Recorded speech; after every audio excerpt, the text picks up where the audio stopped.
I want to share with you the reconciliation possibility loop because nothing is guaranteed in life, right? Going through college, there's no guarantee, right? That you will actually be alive by the time you graduate. Hopefully, right? There's no guarantee, but nonetheless, you give it a shot.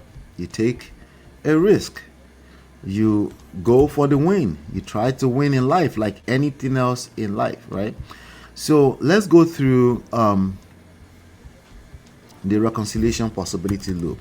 This is going to give you a lot of, maybe you're at that stage where hope is lost. This is going to give you the best chances ever to actually create reconciliation. The reconciliation possibility loop.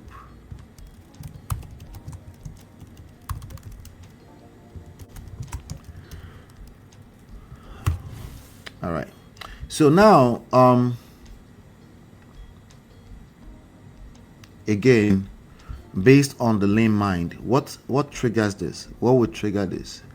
The lame mind will say, the right husband, sorry, the right husband or wife leads to happily ever after, right? Leads to happily ever after. You're right. That's wrong. It's false.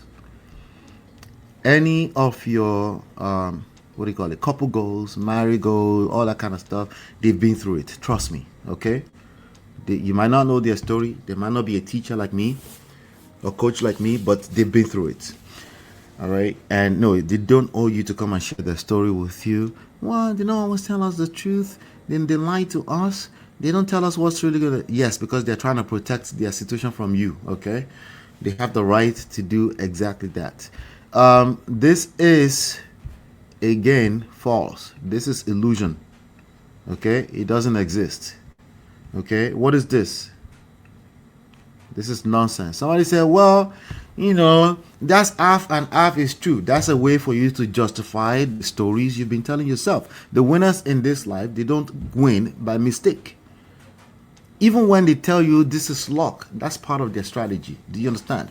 They are humbling themselves. That's part of the strategy. Okay? So let's go to what actually creates this loop. What creates this loop is the same thing. Two persons that don't know what they're doing, they went to the altar, they said, I do, to each other. That's what triggers this. So now they find themselves in a place of separation. Some people, it's 2 weeks of stonewalling. Some people, it's been 2 years of separation in the household.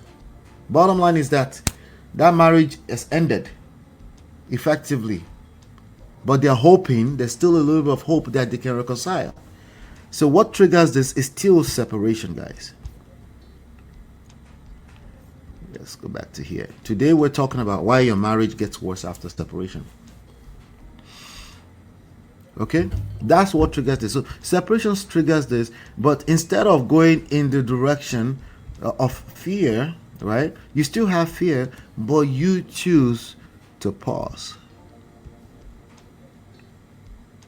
Okay, you choose to remember that heaven is not about to fall out of the skies because somebody asked you for separation. You took a deep breath. You went and took a cold shower. You went and take a cup of cold, chilled water because you remember you're moving from a place of gratitude, GPS, right? You remember that it could be worse. You could get hit by a bus before you got home, before somebody announced to you that they want separation from your marriage. You remember all the different reasons why all of your story could be worse. And there's always something, depending on there's always something for the most part. Because that's why you're able to think about the fear. The reason why you have fear around separation is because, honestly, you're probably an ingrate, okay? Just like the rest of us. We fantasize about the worst case scenarios. So that's why fear creeps in. But now, instead, you choose to think, you know what? All right, I understand. Let me know if you change your mind. You paused. Because it's not the end of the world. It truly is not. That's logic. Right? It truly is not the end of the world. So you pause. All right? And then you pause to do what? Before you make another move, including saying another word. After saying you understand, of course, because you're engaged in a conversation that led to a place, right? You understand doesn't mean you accept. As a matter of fact, we don't know if you need to accept or not. You might just need to accept, right? Because there are bad people. I'm just saying it's most likely not your situation. That's why we're chilling. That's why you're taking a chill to understand what's going on. You pause, all right? And then you find grounding. You know how, what does this mean? Let me give you an example of this, right? Imagine you got started, right? Let's say you're walking down the street in downtown somewhere, and the floor shook for a second, like some kind of earthquake or something like that, right? And then you have you feel nauseated, right? What do? You look for a place to sit so you can sit still, like it's no longer shaking, but you want to sit, or you're looking for, even if it's still shaking, you're looking for a place to hold on to dear life, right? You're looking for grounding. Is somebody asking you for separation and you planned to marry for a lifetime? I understand it might feel like an earthquake, but what you need to logically do is stop and look for grounding. You need to look for a place to hold on to, a source of truth, because your feelings is not, it might be your truth, but it's not a good source of truth. That's something that a lot of people don't pay attention to. Instead of talking about what the truth is, start looking for the source of truth, because they have their truth, you have your truth, and what ends up happening is that you call each other liars, but you're in the same picture.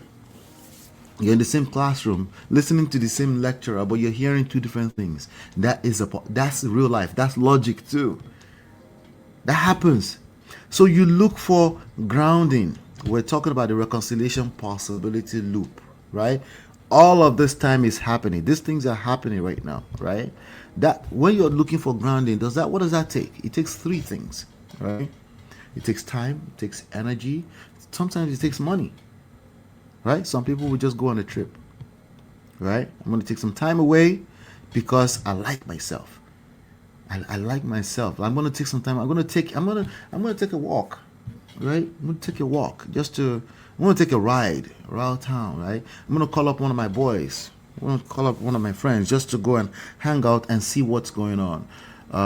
And just, take some space. Exactly.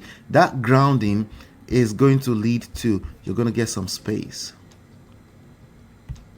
Okay. So they might be asking for space, all the while you needed some space. You needed room to breathe.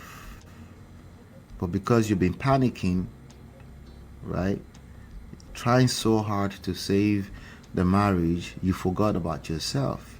This is your best chance of reconciliation. This is the path to that. Okay, you take some space, but space doesn't like vacuum, so that has to have some kind of grounding activities going on there, right? So you're studying self-development, self-improvement, you're working on yourself, because if you were really that good, you would have attracted a person who is also that good. This is not a matter of blaming you. It's called accountability. It's called responsibility for your own life and the results you're looking for. You're taking charge. You're taking control of what you can control, yourself, not another human being.